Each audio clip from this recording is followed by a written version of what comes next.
What up, my goats? My name is Tote. And this is Stephen B.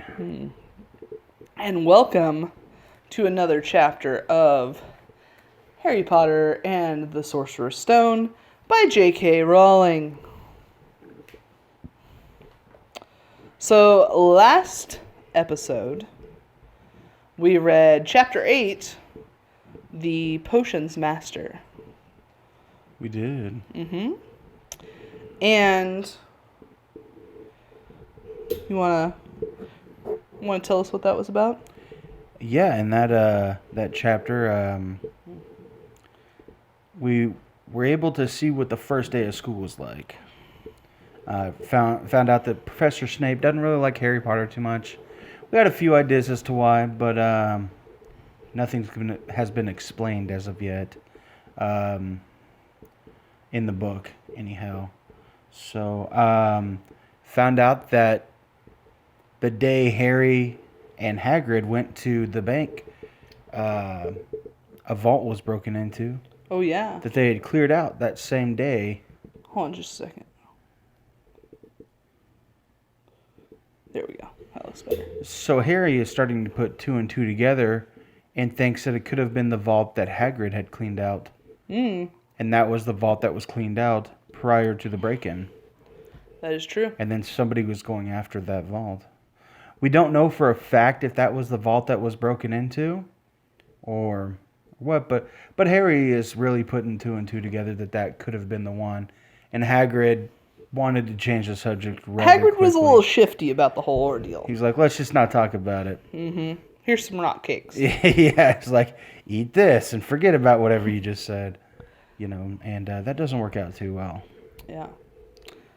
So that was the major highlights of that chapter that I can recall. I feel like you did a phenomenal job. You, 1 point for Ravenclaw. What?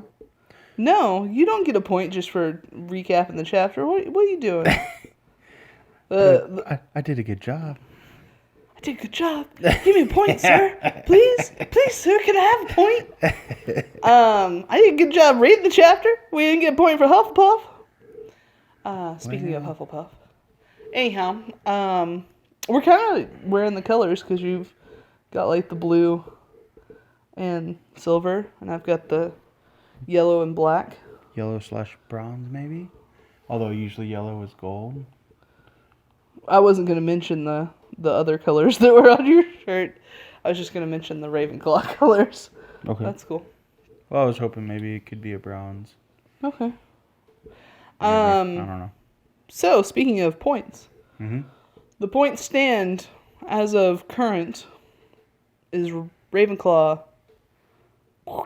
Goose Egg, Sorry. and or Raven's Egg, or Eagle's Egg. I don't know which one. And It's a house secret. Hufflepuff.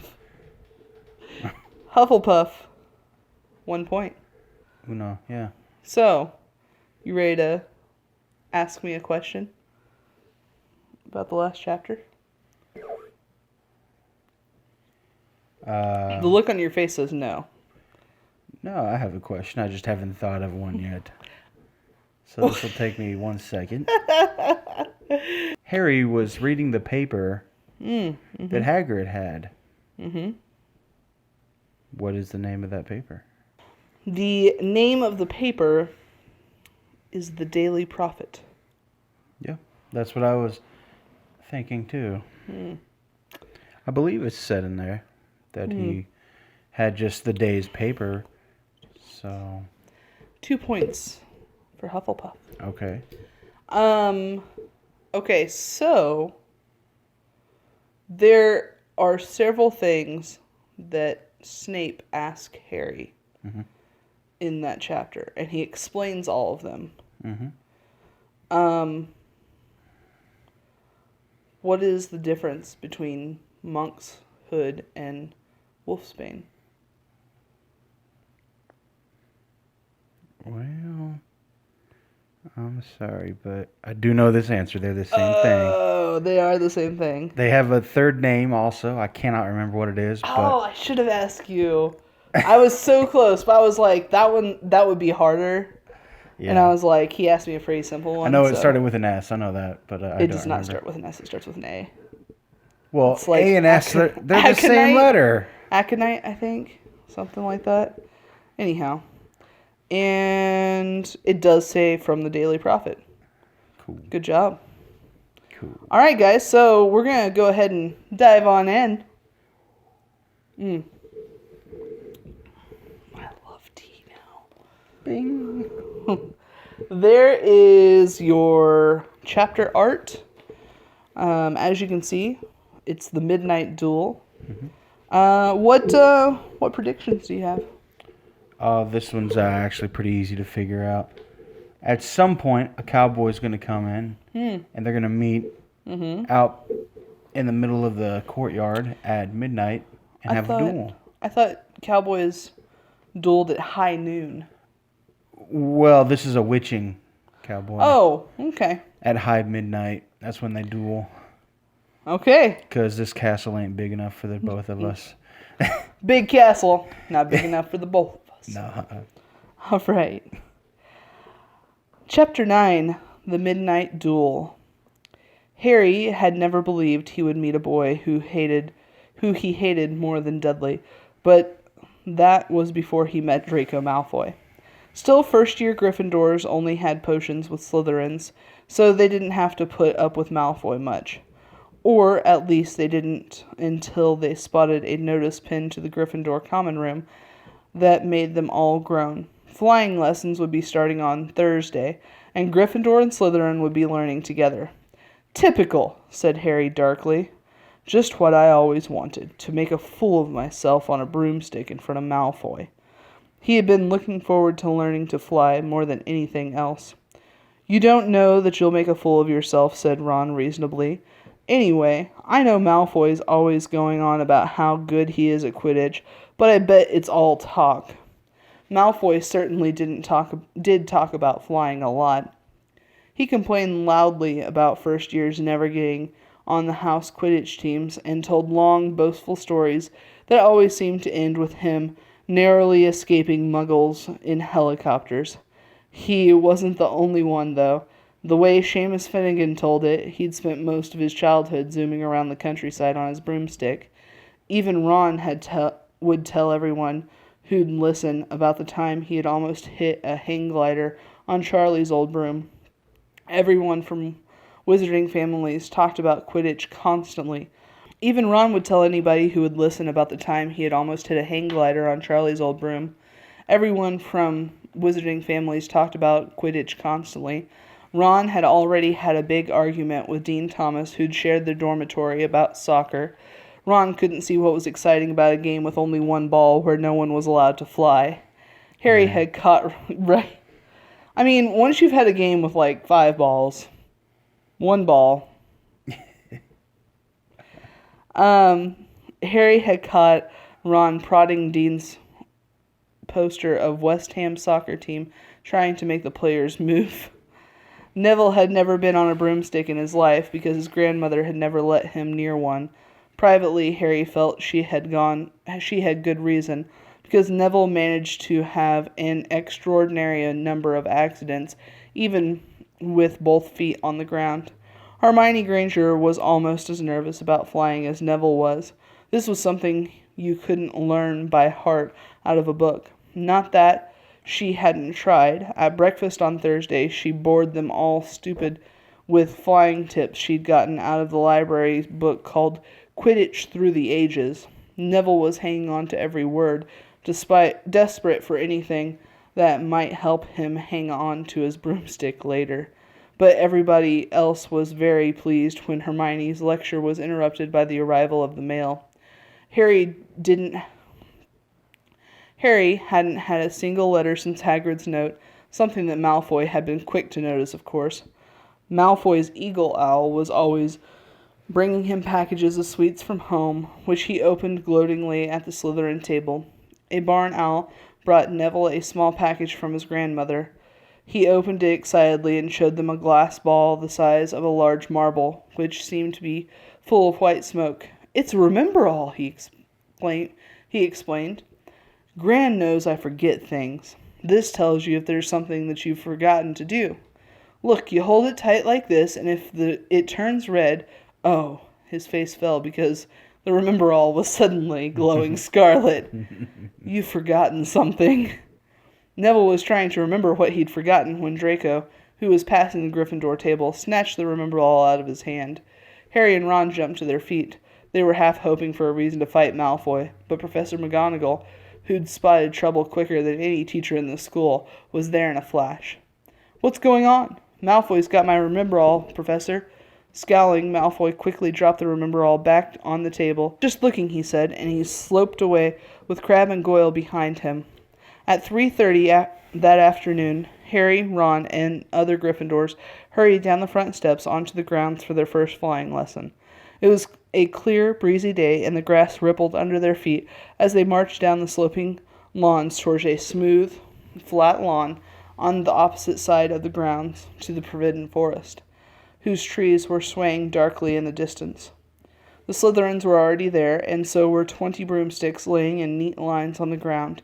Harry had heard Fred and George Weasley complaining about the school brooms, saying that some of them started to vibrate if you flew them too high, and always flew slightly to the left. Their teacher, Madame Hooch, arrived. She had short gray hair and yellow eyes like a hawk. "Well, what are you waiting for?" she barked. "Everyone stand by your broom. Come on, hurry up." Harry glanced down at his broom. It was old, and some of the twigs stuck in at odd angles. "Stick out your right hand over your broom," called Madame Hooch at the front, "and say, 'Up.'" "Up!" everyone shouted. Harry's broom jumped into his hand at once, and it was one of the few that did. Hermione Granger's had simply rolled over on the ground, and Neville's hadn't moved at all. Perhaps brooms, like horses, could tell when you were afraid, thought Harry. There was a quiver to Neville's voice that said only too clearly that he wanted to keep his feet on the ground. Madame Hooch then showed them how to mount their brooms, without sliding off the end, walked up and down the rows, correcting their grips. Harry and Ron were delighted when she told Malfoy he'd been doing it wrong for years. "Now, when I blow my whistle, you'll kick off from the ground. Hard," said Madame Hooch. "Keep your brooms steady, rise a few feet, and then come straight back down by leaning forward slightly. On my whistle, 3, 2, but Neville, nervous and jumpy, and frightened of being left on the ground, pushed off hard before the whistle had touched Madame Hooch's lips. "Come back, boy," she shouted. But Neville was rising straight up like a cork shot out of a bottle. 12 feet, 20 feet. Harry saw his scared white face look down at the ground, falling away, saw him gasp, slip sideways off the broom, and wham! A thud and a nasty crack, and Neville's lay face down on the ground in a heap. His broomstick was still rising higher and higher, and started to drift slowly towards the Forbidden Forest and out of sight. Madame Hooch was bending over Neville, her face as white as his. "Broken wrist," she heard her mutter. "Come on, boy. It's all right. Up you get." She turned to the rest of the class. "None of you is to move while I take this boy to the hospital wing. You leave those broomsticks where they are, and you'll be out of Hogwarts before you can say Quidditch. Come on, dear." Neville, his face tear-streaked, clutching his wrist, hobbled off with Madame Hooch, who had her arm around him. No sooner were they out of earshot than Malfoy burst into laughter. "Did you see his face? The great lump!" The other Slytherins joined in. "Shut up, Malfoy," snapped Pavarti Patil. "Oh, sticking up for Longbottom," said Pansy Parkinson, a hard-faced Slytherin girl. "Never thought you'd like fat little crybabies, Pavarti." "Look," said Malfoy, darting forward and snatching something out of the grouse. "It's that stupid thing Longbottom's Gran sent him." The Remember-All glittered in the sun as he held it up. "Give it here, Malfoy," said Harry quietly. Everyone stopped talking to watch. Malfoy smiled nastily. "I think I'll leave it somewhere for Longbottom to find. How about up a tree?" Give it here, Harry yelled, but Malfoy had leapt onto his broomstick and taken off. He hadn't been lying. He could fly well. Hovering level with the topmost branches of an oak, he called, "Come and get it, Potter." Harry grabbed his broom. "No," shouted Hermione Granger. "Madam Hooch told us not to move. You'll get us all in trouble." Harry ignored her. Blood was pumping in his ears. He mounted his broom and kicked hard against the ground. Up he soared. Air rushed through his hair and his robes whipped out behind him. And in a rush of fierce joy he realized he found something he could do without being taught. This was easy. This was wonderful. He pulled his broomstick up a little bit to take even higher, and heard screams and gasps of girls back on the ground, and an admiring whoop from Ron. Harry turned his broomstick sharply to face Malfoy in midair. Malfoy looked stunned. "Give it here," Harry called, "or I'll knock you off your broom." "Oh yeah," said Malfoy, trying to sneer, but looking worried. Harry knew somehow what to do. He leaned forward and grasped the broom tightly in both hands, and it shot towards Malfoy like a javelin. Malfoy only just got out of the way in time. Harry made a sharp about face and held the broom steadily. A few people below were clapping. "No Crabbe and Goyle up here to save your neck, Malfoy," Harry called. The same thought seemed to have struck Malfoy. "Catch it if you can, then," he shouted, and he threw the glass ball high into the air and streaked back towards the ground. Harry saw, as though in slow motion, the ball rise up in the air and then start to fall. He leaned forward and pointed his broom handle down. Next second, he was gathering speed in a steep dive, racing the ball. Wind whistled in his ears, mingled with the screams of people watching. He stretched out his hand. A foot from the ground, he caught it, just in time to pull the broom straight, and he toppled gently onto the grass with the Remember-All clutched safely in his fist. "Harry Potter!" His heart sank faster than he'd just dived. Professor McGonagall was running towards them. He got to his feet, trembling. "Never in all my time at Hogwarts!" Professor McGonagall was almost speechless with shock, and her glasses flashed furiously. "How dare you? Might have broken your neck. It wasn't his fault, Professor." "Be quiet, Miss Patil." "But Malfoy—" "That's enough, Mr. Weasley. Potter, follow me now." Harry caught sight of Malfoy, Crabbe, and Goyle's triumphant face as he left, walking nimbly in Professor McGonagall's wake as she strode towards the castle. He was going to be expelled. He just knew it. He wanted to say something to defend himself, but there seemed to be something wrong in his voice. Professor McGonagall was sweeping along without even looking at him. He had to jog to keep up. Now he'd done it. He hadn't even lasted 2 weeks. He'd be packing his bags in 10 minutes. What would the Dursleys say when he turned up on the doorstep? Up the front steps, up the marble staircase inside, and still Professor McGonagall didn't say a word to him. She wrenched open doors and marched along corridors with Harry trotting miserably behind her. Maybe she was taking him to Dumbledore.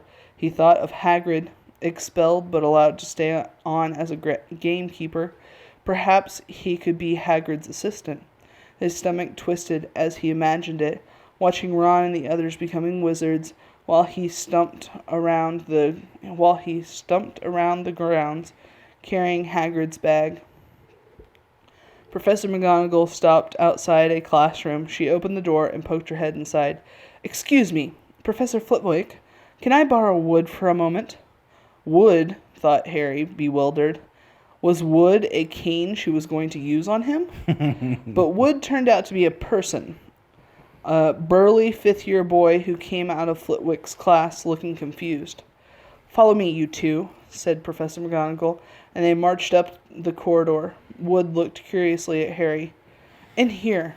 Professor McGonagall pointed them into a classroom that was empty except for Peeves, who was busy writing rude words on the blackboard. "Out, Peeves!" she barked. Peeves threw the chalk into a bin, which clanged loudly, and he swooped out, cursing. Professor McGonagall slammed the door behind him and turned to face the two boys. Potter, this is Oliver Wood. Wood, I've found you a seeker. Wood's expression changed from puzzlement to delight. Are you serious, Professor? Absolutely, said Professor McGonagall crisply. The boy's a natural. I've never seen anything like it. Was that your first time on a broomstick, Potter? Harry nodded silently. He didn't have a clue what was going on, but he didn't seem to be being expelled, and some of the feeling started coming back to his legs. He caught that thing in his hand after a 40-foot dive, Professor McGonagall told Wood. Didn't even scratch himself. Charlie Weasley couldn't have done it. Wood was now looking as though all of his dreams had come true at once. Ever seen a game of Quidditch, Potter? He asked excitedly. Wood's captain of the Gryffindor Quidditch team, Professor McGonagall explained. He's just the build for a seeker too, said Wood, now walking around Harry and staring at him. Light, speedy. We have to get him a decent broom, Professor. A Nimbus 2000 or a Clean Sweep 7, I'd say. I shall speak to Professor Dumbledore and see if we can't bend the first-year rule. Heavens knows we need a better team than last year. Flattened by that last match by Slytherin, I couldn't look Severus Snape in the face for 2 weeks. Professor McGonagall peered sternly over her glasses at Harry. I want to hear you're training hard, Potter, or I may change my mind about punishing you. Then she suddenly smiled. Your father would have been proud, she said. He was an excellent Quidditch player himself. You're joking. It was dinner time. Harry just finished telling Ron what had happened when he left the grounds with Professor McGonagall. Ron had a piece of steak and kidney pie halfway into his mouth, but he'd forgotten all about it. Seeker, he said, but first years never. You must be the youngest house player in about a century, said Harry, shoving pie into his mouth. He felt particularly hungry after the excitement of the afternoon. Wood told me. Ron was so amused, so impressed, he just sat there and gaped at Harry. I start training next week, said Harry. Only don't tell anyone. Wood wants to keep it a secret. Fred and George Weasley now came into the hall, spotted Harry, and hurried over. Well done, said George in a low voice.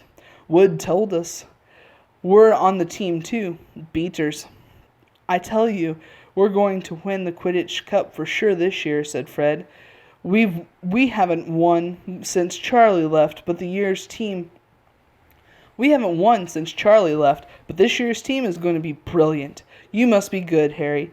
Wood was almost skipping when he told us. Anyway, we've got to go. Lee Jordan reckons he's found a new secret passageway out of the school. I bet it's the one behind the statue of Gregory the Smirmy that we found our first week. He said, see you. It's a weird way to... I bet it's the statue of Gregory Smirmy that we found our first week. See ya. George and Fred and George and Fred. What the? Which one are you related to? Fred. That's okay. The one. Yeah. Mm-hmm. Fred and George had hardly disappeared when someone far less welcome turned up. Malfoy, flanked by Crabbe and Goyle. Having a last meal, Potter? When are you getting the train back to the Muggles? You're a lot braver now that you're back on the ground and you've got your little friends with you, said Harry coolly. There was, of course, nothing at all little about Crabbe and Goyle, but as the high table was full of teachers, neither of them could do more than crack their knuckles and scowl. I'd take you on any time on my own, said Malfoy. Tonight, if you want. Wizard's duel. Wands only, no contact. What's the matter? Never heard of a wizard's duel before, I suppose? Of course he has, said Ron, wheeling around. I'm his second. Who's yours? Malfoy looked at Crabbe and Goyle, sizing them up. Crabbe, he said. Midnight all right? We'll meet you in the trophy room. That's always unlocked. When Malfoy had gone, Ron and Harry looked at each other. What's a wizard's duel? Said Harry. And what do you mean you're my second? Well, a second's there to take over if you die, said Ron casually, getting started at last on his cold pie. Catching the look on Harry's face, he added quickly, But people only die in proper duels. You know, with real wizards. The most you and Malfoy will be able to do is send sparks at each other. Neither of you know enough magic to do any real damage. I bet he expects you to refuse anyway. And what if I wave my wand and nothing happens? Throw it away and punch him in the nose, said Ron. Excuse me? They both looked up. It was Hermione Granger. Can't a person eat in peace in this place? Said Ron. Hermione ignored him and spoke to Harry. I couldn't help but overhear what you and Malfoy were saying. Bet you could, Ron muttered. And you mustn't go wandering about the school at night. Think of the points that you'll lose for Gryffindor if you're caught, and you're bound to be. It's really very selfish of you. And it's really none of your business, said Harry. Goodbye, said Ron. All the same, it wasn't what you'd call the perfect end to the day, Harry thought as he lay awake much later, listening to Dean and Seamus falling asleep. Neville wasn't back from the hospital wing. Ron had spent all evening giving him advice, such as, if he tries to curse you, you'd better dodge it, because I can't remember how to block them. There was a very good chance they were going to get caught by Flitwick or Mrs. Norris, and Harry felt he was pushing his luck, breaking another school rule today. On the other hand, Malfoy's sneering face kept looming up out of the darkness. This was his big chance to beat Malfoy face to face. He couldn't miss it. 11:30, Ron muttered at last. We'd better go. They pulled out their bathrobes, picked up their wands, and crept across the tower room, down the spiral staircase, and onto the Gryffindor common room. A few embers were still glowing in the fireplace, turning all the armchairs into hunchback black shadows. They had almost reached the portkey hole when a voice spoke from the chair nearest them. I can't believe you're going to do this, Harry. A lamp flickered on. It was Hermione Granger, wearing a pink bathrobe and a frown. You, said Ron furiously, go back to bed. I almost told your brother, Hermione snapped. Percy, he's a prefect. He'd put a stop to this. Harry couldn't believe anyone could be so interfering. Come on, he said to Ron. He pushed open the portrait of the fat lady and climbed through the hole. Hermione wasn't going to give up that easily. She followed Ron through the portrait hole, hissing at them like an angry goose. Don't you care about Gryffindor? Do you only care about yourselves? I don't want Slytherin to win the House Cup, and you'll lose the points I got from Professor McGonagall for knowing about switching spells. Go away. All right, but I warned you. You just remember what I said when you're on the train home tomorrow. You're so... But what they were, they didn't find out. Hermione had turned to the portrait of the fat lady to get back inside and found herself facing an empty painting. The fat lady had gone on a nighttime visit, and Hermione was locked out of Gryffindor Tower. Now what am I going to do? She asked shrilly. That's your problem, said Ron. We've got to go. We're going to be late. They hadn't even reached the end of the corridor when Hermione caught up with them. I'm coming with you, she said. You are not. Do you think I'm going to stand out here and wait for Filch to catch me? If he finds all three of us, I'll tell him the truth, that I was trying to stop you and you can back me up. You've got some nerve, said Ron loudly. Shut up, the both of you, said Harry sharply. I heard something. It was a sort of snuffling. Mrs. Norris, breathed Ron, squinting through the darkness. It wasn't Mrs. Norris. It was Neville. He was curled up on the floor, fast asleep, but jerked suddenly awake as he crept nearer. Thank goodness you found me. I've been out here for hours. I couldn't remember the new password to get into bed. Keep your voice down, Neville. The password's pig snout, but it won't help you now. The fat lady has gone off somewhere. How's your arm? Said Harry. Fine, said Neville, showing them. Madame Pomfrey mended it in about a minute. Good. Well, look, Neville, we've got to go to be somewhere. We'll see you later. Don't leave me, said Neville, scrambling to his feet. I don't want to stay here alone. The Bloody Baron's been passed twice already. Ron looked at his watch and then glared furiously at Hermione and Neville.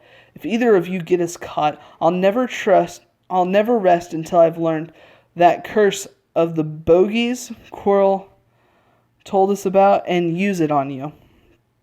Hermione opened her mouth, perhaps to tell Ron exactly how to use the curse of the bogies, but Harry hissed at her to be quiet and beckoned them all forward. They flitted along corridors stripped with bars of moonlight from the high windows. At every turn, Harry expected to run into Filch or Mrs. Norris, but they were lucky. They sped up a staircase to the 3rd floor and tiptoed towards the trophy room. Malfoy and Crabbe weren't there yet. The crystal trophies case glimmered where the moonlight caught them. Cups, shields, plates, and statues winked over silver and gold in the darkness. They edged along the walls, keeping their eyes on the door to either end of the room. Harry took out his wand in case Malfoy leapt in and started at once. The minutes crept by. He's late. Maybe he chickened out, Ron whispered. Then a noise in the next room made them jump. Harry had only just raised his wand when he heard someone speak, and it wasn't Malfoy. Sniff around, my sweet. They might be lurking in a corner.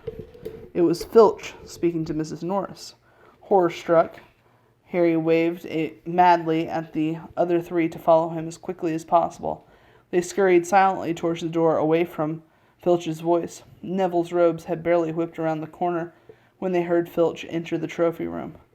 They're in here somewhere, they heard him mutter, probably hiding. This way, Harry mouthed to the others, and petrified they began to creep down a long gallery full of suits of armor. They could hear Filch getting nearer. Neville suddenly let out a frightened squeak and broke into a run. He tripped, grabbed Ron around the waist, and the pair of them toppled right into a suit of armor. The clanging and crashing were enough to wake the whole castle. Run! Harry yelled, and the 4 of them sprinted down the gallery. Not looking back to see whether Filch was following, they swung around the doorpost and galloped down one corridor, then another, Harry in the lead without any idea where they were going. Harry in the lead without any idea where they were or where they were going. They ripped through a tapestry and found themselves in a hidden passageway, huddled along it, and come out near their charms classroom, which they knew was miles away from the trophy room. I think we've lost 'em, Harry panted, leaning against the cold wall and wiping his forehead. Neville was bent double, wheezing and sputtering. I told you, Hermione gasped, clutching at the stitch in her chest. I told you. Apparently Hermione's having a heart attack. I've got to get back to Gryffindor Tower, said Ron, quickly as possible. Malfoy tricked you, Hermione said to Harry. You realize that, don't you? He was never going to meet you. Filch knew someone was going to be in the trophy room. Malfoy must have tipped him off. Harry thought she was probably right, but he wasn't going to tell her that. Let's go.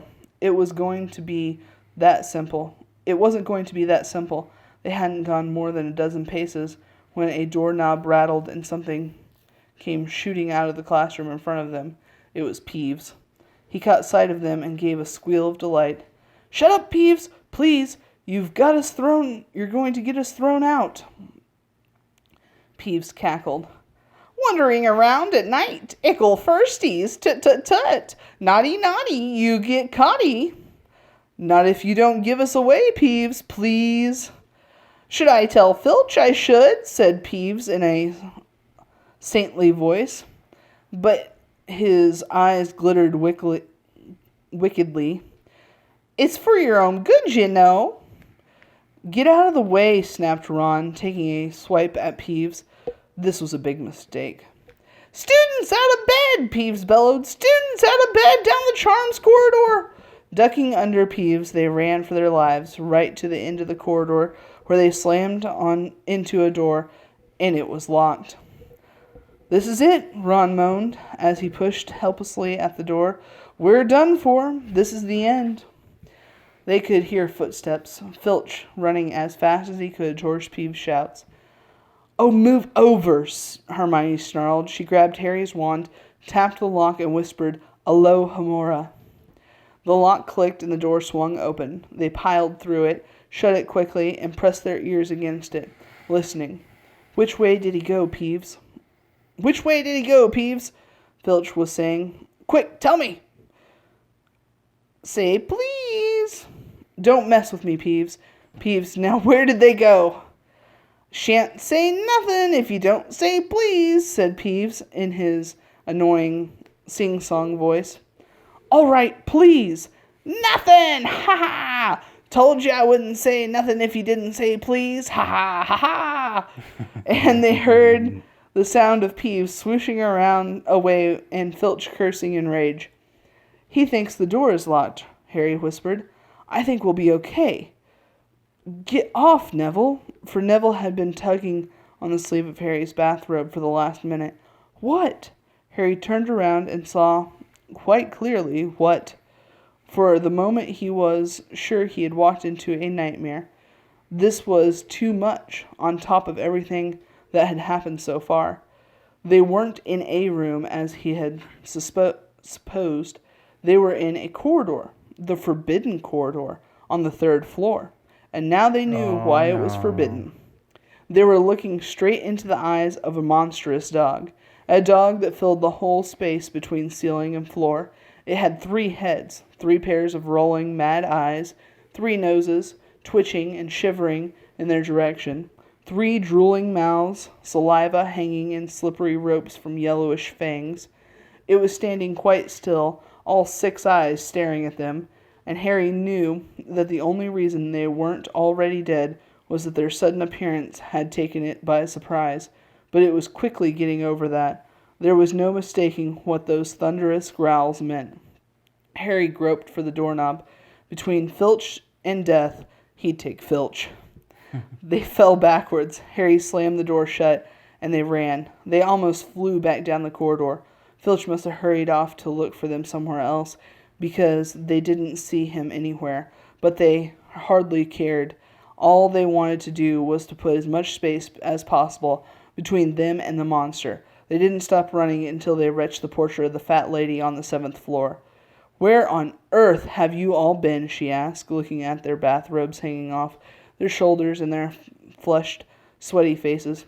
"Never mind that. Pig snout, panted Harry, and the portrait swung forward. They scrambled into the common room and collapsed, trembling, into armchairs. It was a while before any of them said anything. Neville, indeed, looked as if he'd never speak again. "What do you think they're doing, keeping a thing like that locked up in a school?" said Ron finally. "If any dog needs exercise, that one does." Hermione had got both her breath and her bad temper back again. "You don't use your eyes, any of you, do you?" she snapped. "Did you see what it was standing on?" "The floor?" Harry suggested. "I wasn't looking at its feet. I was too busy with its heads." "No, not the floor. It was standing on a trap door. It's obviously guarding something." She stood up, glaring at them. "I hope you're pleased with yourselves. We could have all been killed, or worse, expelled. Now, if you don't mind, I'm going to bed." Ron stared after her, his mouth open. "No, we don't mind," he said. "You'd think we'd dragged her along, wouldn't you?" But Hermione had given Harry something else to think about. As he climbed back into bed, the dog was guarding something. What had Hagrid said? Gringotts was the safest place in the world for something you wanted to hide, except perhaps Hogwarts. It looked as though Harry had found out where the gruddy little package from the Vault 713 was. Bing!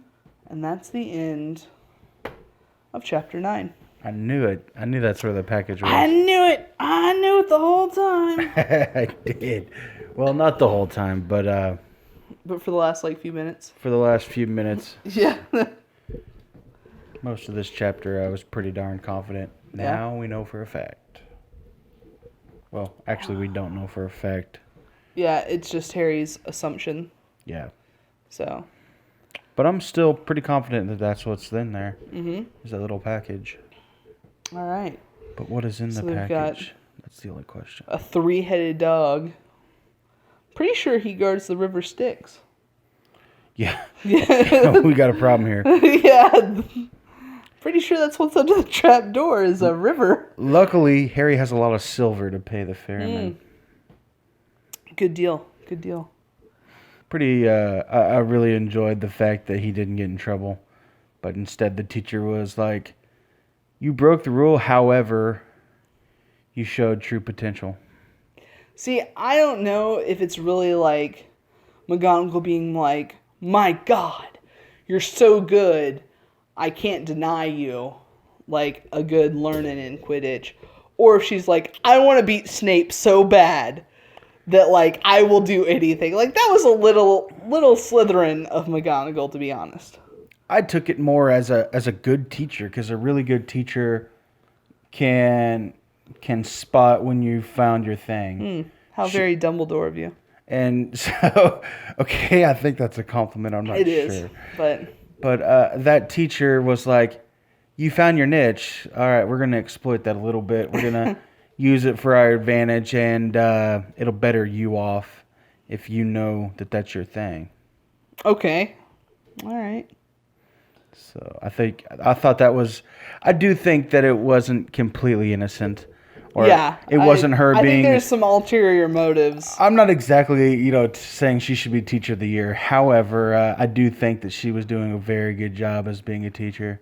Yeah. Okay. I do think a little bit of the competition got into it as well. Okay. All right. So, next chapter is the Halloween feast. Halloween is basically their Christmas, is that right? No, Christmas is their Christmas. Oh. Yeah. But they do like Halloween. They kind of celebrate all the holidays like a whole bunch. But for Halloween, they don't really do anything extra special. Like, you know how we trick or treat? Right. They just have a party. I figured that would be their day. No. As witches and such. Interesting. No, that's like pagans. These are just regular witches. Right. They're not pagans. Like Christian witches. Good old Christian witches. Apparently. Okay. So, next time, prepare yourself a baked potato. And that's what you'll be eating during the Halloween feast. Well, until next time, catch you on the flip side.